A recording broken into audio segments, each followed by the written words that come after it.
Se você tem uma Bíblia, abre a Bíblia no Evangelho de São Lucas, no capítulo 7, versículo 13.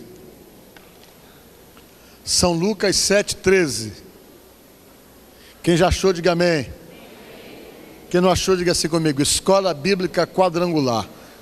Todos os domingos, 8h30 da manhã aqui na igreja, tem escola bíblica, para você ficar afiado na palavra de Deus. Quem já achou, diga amém. Amém. O que é que diz aí?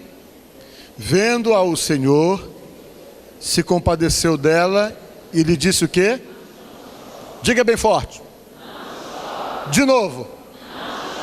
Quantos de vocês que estão aqui hoje que choraram hoje? Muita gente chorou hoje, né, gente? E a gente chora. Eu estava lendo um dia desses que fiquei sabendo, eu até falei para você já, que uma pessoa que tem uma vida média de 70 anos, diz que chora 60 litros durante todo o transcorrer de 70 anos de vida. Chora por 60 litros de lágrimas. É um dado que chama a atenção da gente, né? São 30 garrafas PET daquelas de Coca-Cola grande. Isso diz que é a quantidade de lágrimas que a gente gasta em 70 anos de vida. E eu quero nesta noite dizer para vocês, na verdade a minha pregação é essa. É dizer para você que se você tem chorado por tristeza, nós temos alguém que pode fazer essa transição, essa transformação. Fazer com que você pare de chorar de tristeza e se tiver que chorar, chorar de alegria, que a gente chora também. Amém? E sempre que você chora, você tem um motivo para chorar. O choro é uma reação natural, exatamente do nosso impacto emocional por algum momento, por alguma situação, por alguma questão da nossa vida. Tem gente que não chora, que fica, mas não quer chorar. Mas o choro é para ser realmente liberado, porque quando você libera o choro, você, sem dúvida alguma, libera também as tensões que possam estar dentro de você, por conta de estar vivendo algum tipo de situação que lhe comove, que lhe entristece, que lhe abala, e que gera toda essa situação de angústia e de extremas tristezas, né? E eu quero dizer para vocês que Jesus, ele se compadece muito quando você chora. E quer ver uma coisa que chama muita atenção de Deus? É a oração com súplica. E a oração com súplica é a oração com choro. Como comove Deus? A Bíblia diz que Deus se comoveu com Ezequias, porque quando Deus mandou o profeta Isaías na casa dele, para dizer para ele o seguinte: olha, arruma a tua casa que tu vai morrer. Meu irmão, esse é o tipo de notícia que ninguém gosta de receber. Né? Chegar, você vai morrer. Pô, Deus mandou dizer para ele, porque Deus, como eu já falei para vocês, tem um conceito de morte diferente do nosso. Quando a gente fala em morrer, a gente fica maluco com essa ideia de morrer, porque Deus, o próprio Deus colocou em nós o instinto de preservação, de querer ficar vivo. Isso é coisa de Deus.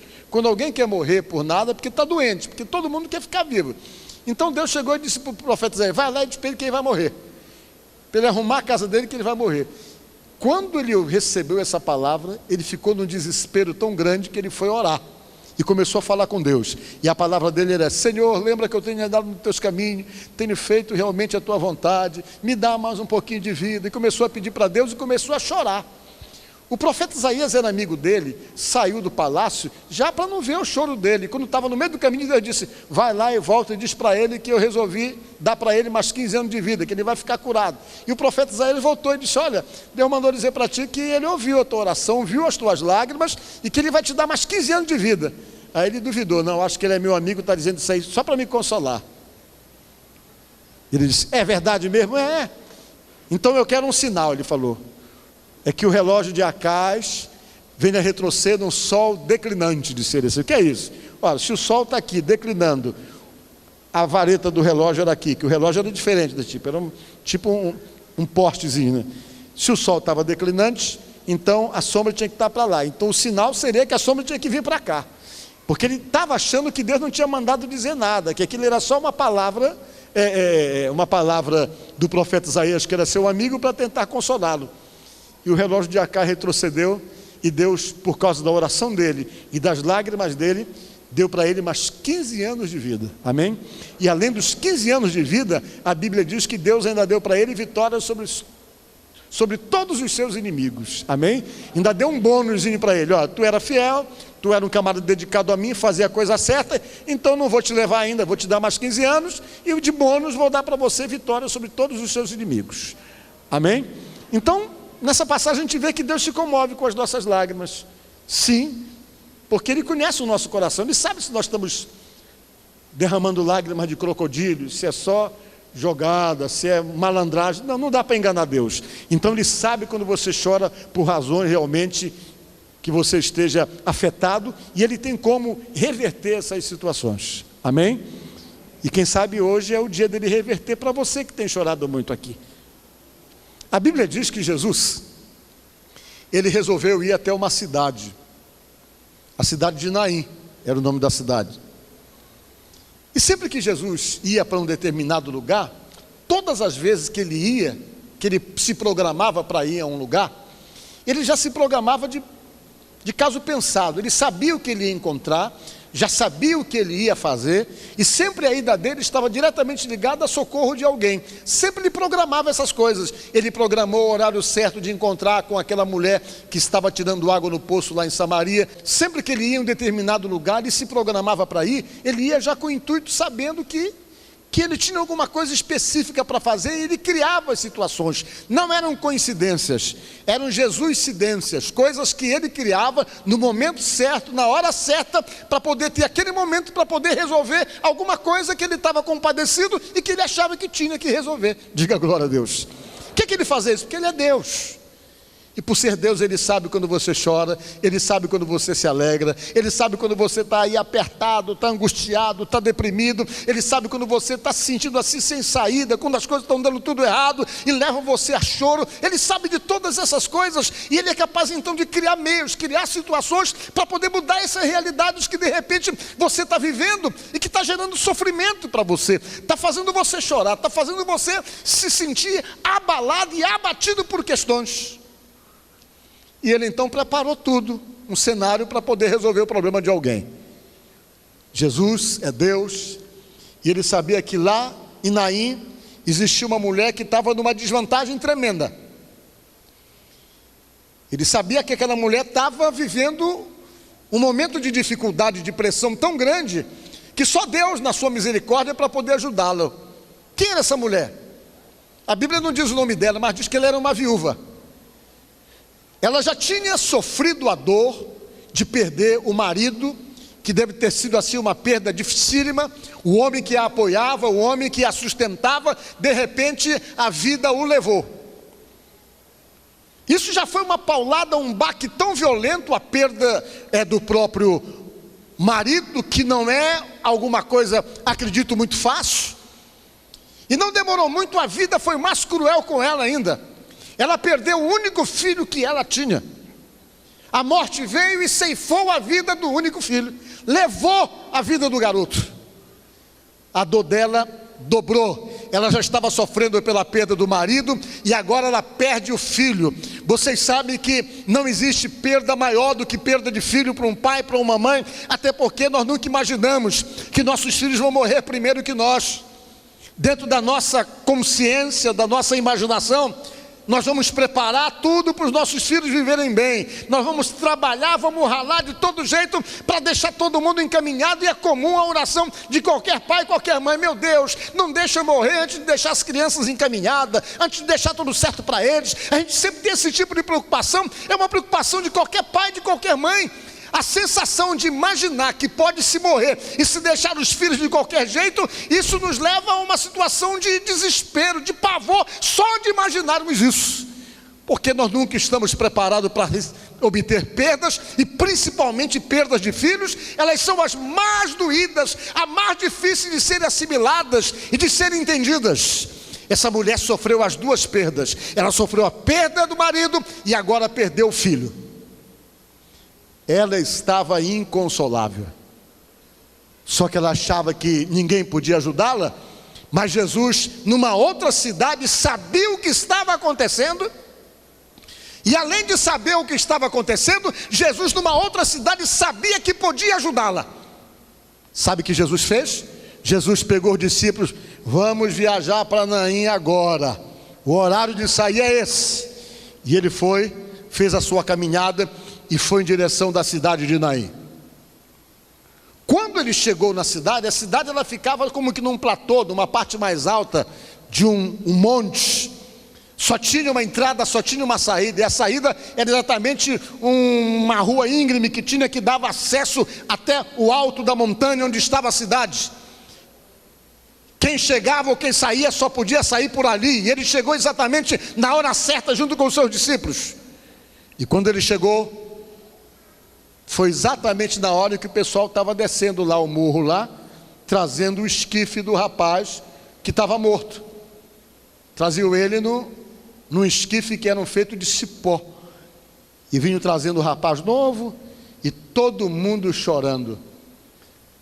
Todo mundo que era amigo da família, que era conhecido da família, que estava sofrendo com a mulher, que estava sentindo a dor dela, pela situação dela, vieram, desceram a montanha junto com ela, e chorando a última viagem do rapaz. E Jesus chegou com o grupo dele, e quando Jesus chegou com o grupo dele, o grupo de Jesus era um grupo que ficava assim como que mostrando, ou seja, inalando a própria vida, porque o próprio Deus estava com ele. Era um povo alegre, um povo contente, um povo feliz. Quando chegou ali, se depararam então com aquele cortejo fúnebre que descia aquela montanha, e Jesus olhou e resolveu subir a montanha também, e os discípulos atrás. O que ele fazia, o pessoal ia atrás. E ele foi e fez algo que para muitas pessoas era um tremendo desrespeito. Na cultura judaica, tinha que deixar o morto passar primeiro, como é na nossa cultura também. Se o morto vinha, era para parar, todo mundo parar, deixa ele passar, que essa é a última viagem dele. Mas Jesus foi audacioso, ele foi, não parou para ninguém, foi se misturando no meio da multidão. A multidão que vinha com ele começou a se misturar na multidão que descia com o rapaz que estava morto, e foi se misturando no meio, passou no meio da multidão. Ele sabia de tudo, ele sabia que ele estava procurando ali, ele sabia com quem ele precisava conversar, ele sabia para quem ele precisava dizer algumas palavras, e ele no meio da multidão foi e parou, e só parou quando encontrou a mãe do garoto. Chegou próximo do caixão, a Bíblia diz que ele tocou no caixão, ele fez todo mundo parar. E quando ele fez isso, houve uma reprovação generalizada. Quem é esse aí? Quem é esse aí que está parando tudo? Não sabe que não pode fazer isso aí não? Que audácia é essa? Parando aí o cortejo fúnebre, atrapalhando a viagem do morto. Todo mundo começou a murmurar e reclamar, mas ele tocou, parou no caixão, fez com que o esquife parasse, foi diretamente com a mãe e se aproximou da mãe, que chorava, pranteava assim copiosamente. Ele chegou perto dela, e aquilo que é muito típico de Jesus, entenda isso: afeto, carinho, cuidado, preocupação. Sabe por quê? Porque a Bíblia diz que ele é o pastor perfeito. Diga glória a Deus. Pastor eterno. E pastor é aquele que cuida, pastor é aquele que se preocupa, pastor é aquele que quer ajudar. E ele é o pastor perfeito. Ele chegou totalmente comovido, totalmente afetuoso, carinhoso com aquela mãe desesperada. Ele se aproximou dela e carinhosamente disse para ela essas palavras que eu li para vocês: não chores, não chores. Foram as palavras dele. Mas olha, numa altura dessa, dizer para alguém não chorar parece um contrassenso. Mas ele foi, demonstrou o carinho, o afeto dele, se aproximou dela carinhosamente para dizer para ela não chorar. Mas ele sabia o que ele podia fazer. Jesus Cristo é Deus, e ele sabia que ele tinha nas mãos poder para fazer com que aquele choro terminasse ali. Diga glória a Deus. E depois que ele disse para ela não chores, ele se aproximou do caixão e disse assim: jovem, eu digo para você, levanta-te. E a palavra dele, a ordem dada, quando chegou no coração do rapaz, na alma do rapaz, o morto sentou no caixão. Diga glória a Deus. O morto sentou no caixão. Ele pegou com certeza o rapaz, se aproximou daquela mãe desesperada e disse: está aqui seu filho, ó, para de chorar porque o choro acabou agora, está aqui. Entregou o rapaz para ela, e eu tenho certeza de uma coisa, que se ela continuou chorando, foi de alegria. Por quê? Porque Jesus Cristo, amém, olha, porque Jesus Cristo é a solução para qualquer choro, é a saída para qualquer choro. Por que prego isso para vocês nesta noite? Porque eu senti vontade de pregar isso para vocês. Talvez você está aqui nesta noite porque você Vem para a casa de Deus mesmo, porque Deus te trouxe aqui, e você está aqui, e você de repente pensa que ninguém sabe das tuas dificuldades, da tua necessidade, das tuas lutas, mas eu quero te dizer que Jesus Cristo sabe, por isso que Ele te trouxe aqui, não é coincidência. Talvez você tenha ultimamente chorado e nem sabe o que fazer para parar de chorar, por conta de coisas que motivam esse choro. E não tem coisa que nos faz mais chorar do que os problemas que nós temos em nossa casa e no meio de nossa família. Não tem coisa que faz mais uma esposa chorar do que luta com o marido. Não tem coisa que faz mais um pai chorar do que luta com o filho. Não tem coisa que faz mais uma pessoa chorar quando você não consegue encontrar paz dentro da sua própria casa, e quando você percebe que existem situações, muitas vezes, não somente na sua vida, mas dentro da sua própria casa, que você não tem condições de resolver ou de dar uma solução, que você de fato se sente completamente impotente e sem condições de poder mudar as coisas. Talvez você já esteja naquele tipo de situação: eu vou me acostumar com isso, eu vou ter que viver isso, eu acho que não tem mais jeito, eu acho que eu vou ter que chorar a vida toda, eu acho que eu vou ter que sofrer com essa situação. E quem sabe, você que está aqui nesta noite, por conta de tudo que você tem passado e daquilo que você não tem conseguido mudar, você já está com aquela ideia até de se acostumar com tudo, se acostumar com o problema e entender que a sua vida é somente ter que chorar por conta dessa situação pela qual você está passando. Mas eu quero dizer para você nesta noite, que se você está vivendo isso, você tem recursos para poder mudar essa situação, para poder mudar essa história. Você tem recursos para poder realmente fazer com que essa situação se modifique. E o recurso que você tem hoje, você vai ter que batalhar, você vai ter que se esforçar, e vai ter que ser, acima de tudo, acreditar e não parar e não desistir um só momento. Por quê? Porque o recurso que você tem é exatamente para buscar socorro em alguém que pode realmente acabar com esse problema e, consequentemente, fazer com que cesse essas lágrimas. O recurso que você tem, deixado pelo próprio Deus, se chama oração. Você está me entendendo? Se você tem chorado, você tem derramado as suas lágrimas, se você está diante de situações que você não pode resolver, se você está diante de situações que desafiam você, se você está diante de questões que você tem hora que desanima, achando que aquilo nunca vai mudar, ore e não pare de orar e continue orando. Por quê? Porque quando você ora, você comove o coração daquele que pode todas as coisas. Quando você ora, você simplesmente toca no coração daquele que tem poder para fazer cessar as tuas lágrimas, que tem poder para mudar a tua história e para mudar completamente a tua vida. Quando você ora, você faz com que até mesmo situações que de repente precisariam acontecer, Ele venha agir e fazer voltar atrás. Por quê? Porque foi assim que Ele fez com Ezequias. Por quê? Porque Jesus Cristo continua atencioso e carinhoso com você, e quando você ora a Ele, Ele vem dar respostas. Ele vem dar respostas.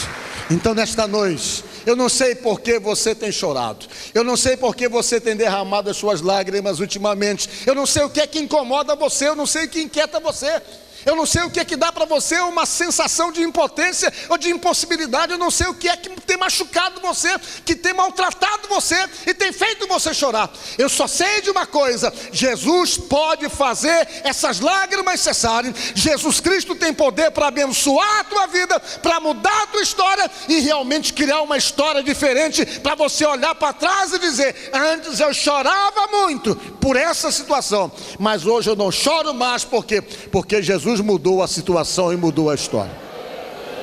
Oração, oração e oração. Então nesta noite, que você possa apresentar a Deus aquilo que está fazendo você chorar, que você apresente para Jesus: Senhor, eu tenho chorado por isso. Essa é a situação que mais me faz chorar. Choro de madrugada, choro quando estou sozinho, choro quando estou dirigindo meu carro sozinho, só pensando nisso. Jesus, você fala com Jesus, e é Jesus que tem poder para fazer cessar as lágrimas. Amém? Então pensar nisso, e que Deus possa abençoar a mim, a você e a todos nós que estamos aqui, que possa acontecer conosco aquilo que fala a palavra de Deus, que o nosso choro venha se transformar em risos de alegria por aquilo que Deus faz através das suas promessas. Amém? Que Deus te abençoe. Você é o espelho que reflete a imagem do Senhor. Não chore se o mundo ainda não notou. Já é o bastante Deus reconhecer. Você é precioso, mais raro que o ouro puro de Ofir. Se você desistiu, Deus não vai desistir. Ele está aqui pra te levantar. Se o mundo te fizer